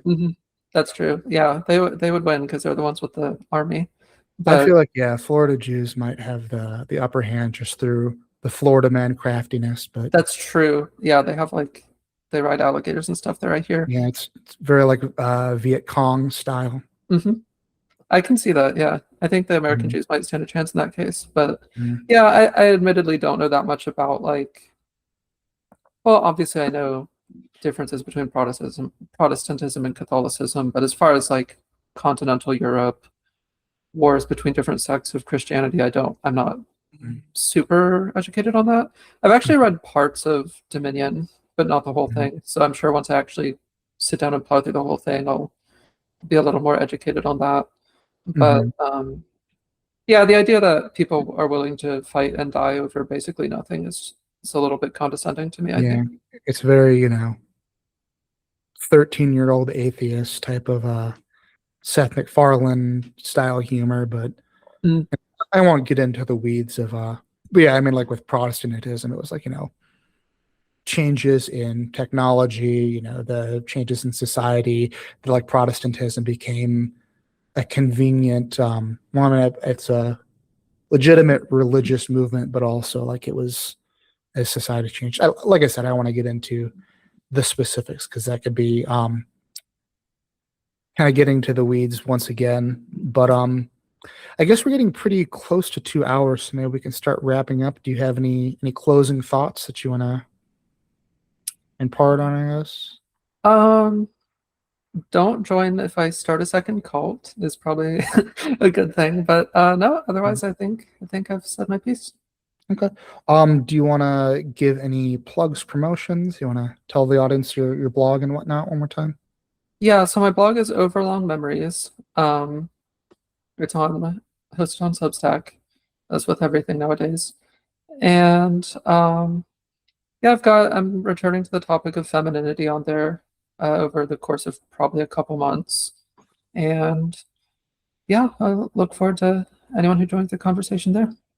Yeah, check her out. She's Virginia's interesting and worth reading. So, I'll end the show with the question I always ask everybody. What's something that makes you look forward? Something you look forward to in the future, something you feel hopeful for. Um, I think the Messiah will come. I look forward to that. Mhm. But in general, I think that people are generally pretty cool, and whatever difficulties come up, we'll figure out how to get over it. And I think, yeah, so I have faith in God. I have faith in people. Okay. Well, I think that's a good note to end on, Virginia. Thank you so much for coming on. Thank you for having me.